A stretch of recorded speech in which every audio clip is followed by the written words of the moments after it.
Greetings, fellow citizens of Disneyland. Brickey here. Today's adventure, let's look at my favorite detail of Star Wars Galaxy's Edge. Today's story starts November 17th, 1978, 42 years ago this very day, when the Star Wars Holiday Special aired on CBS. It was one and done. They showed it one time, never came back out of the CBS vault, not available on VOD, not available on DVD, not available on VHS, only loose copies around on YouTube, because quite frankly, it's almost impossible to watch, but it goes so far around the circle that it's so bad that it's somehow kind of great. The Star Wars Holiday Special.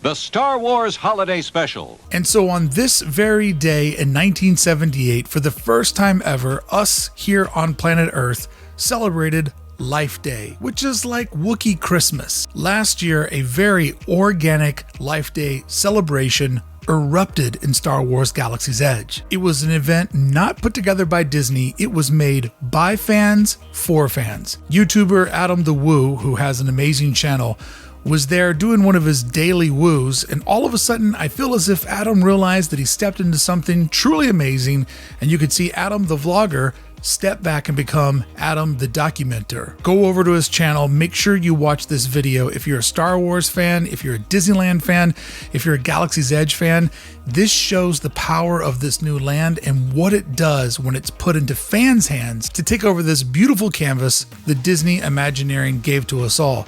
This was the moment that I realized, oh wow, for the first time ever, Star Wars fans have a place on planet Earth to call their own, to celebrate this universe of characters and its philosophies that so many of us love so much. Star Wars Galaxy's Edge would open up on May 31st, 2019, just 20 some odd days after May the 4th. It closed at midnight on March 13th, 2020, meaning the only Star Wars holiday that has ever been celebrated in Star Wars Galaxy's Edge is Life Day. So with us all being locked out of Galaxy's Edge and Disneyland, I thought it would be fun to look at my favorite detail of Star Wars Galaxy's Edge, because beyond a doubt, if it were open today, many of us, myself included, I know that I would be there right now today. Because after I saw the celebration that took place last year, I said, whoa, every Life Day is a day that I will spend in Star Wars Galaxy's Edge. So we all know that there's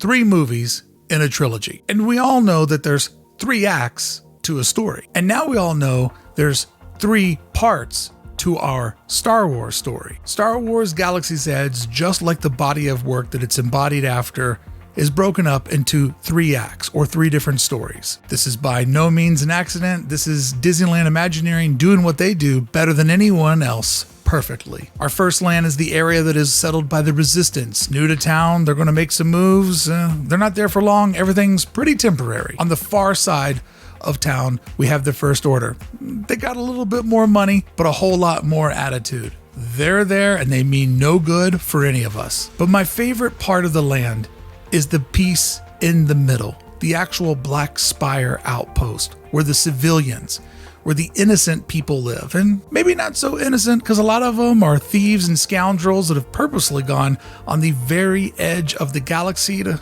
kind of let things cool down for a while. But what I enjoy most about this part of Star Wars Galaxy's Edge is it's a template of design that is very familiar to city or town or village design here on our planet Earth. The actual Black Spire was probably at one point a massive landmark. That's where all the different townspeople, villagers, folks that lived out in the rocks, folks that lived out in the forest would come into town to migrate, to trade for goods and services, food, or whatever on-planet riches they had. The hub philosophy of Walt Disney is how mankind has pretty much established all of the oldest colonies, villages, and settlements here on planet Earth. Everybody goes to one spot and migrates, and then they go back to where they came from. The Black Spire is literally the heart of a heartless town, full of heartless criminals escaping whatever they need to get away from on the outer rim of the galaxy, or the galaxy's edge, if you will. But to me, I love the deep, rich story that Disney Imagineering embedded into the Galaxy's Edge.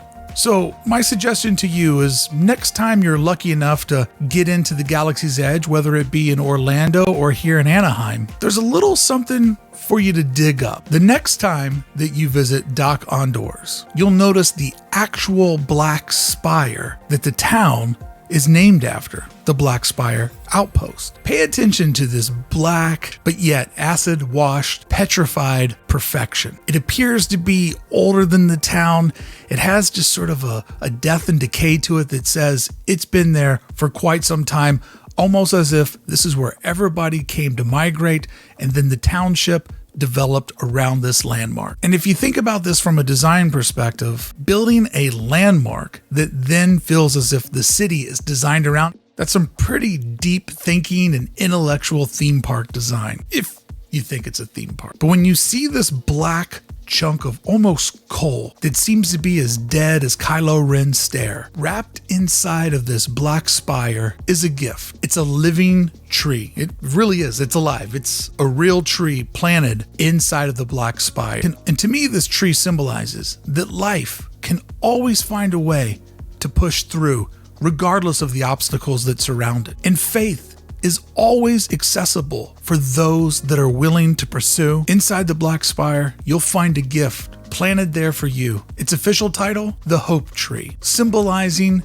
new hope, wrapped inside of something beaten up, worn out, chiseled, flat, matte black, but with a little bit of shimmer to it. The Black Spire appears to be, from the outside, death, decay, and rot. But deep inside of it, my favorite detail is that you can find some new hope if you know where to look for it. My question to you is, did you know that the Hope Tree was there? Have you found this little detail? Has anyone else told you this? This is my favorite story, a quick, short little story embedded inside of the Galaxy's Edge for us all. I absolutely love this land. I adore it. I think it is such a deep story, such a great starting point for so many Star Wars adventures for you and I and everyone else to share. We're not there this year, but it doesn't mean that it's not alive inside of our hearts and obviously our imaginations. Let me know below, have you seen the Hope Tree? What's your favorite detail of Star Wars Galaxy's Edge?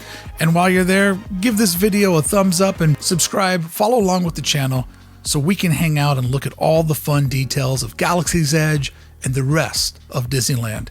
Friends, until the next time I see you standing under the Hope Tree in Batuu, I'll see you back here on the channel with more Disneyland news. Thank you for watching, happy Life Day, and may the Force be with you. Now, we can have a good time, can't we? I'll tell you a secret. I'll tell you a secret. I find you adorable. I find you adorable. I find you adorable. The Star Wars Holiday Special.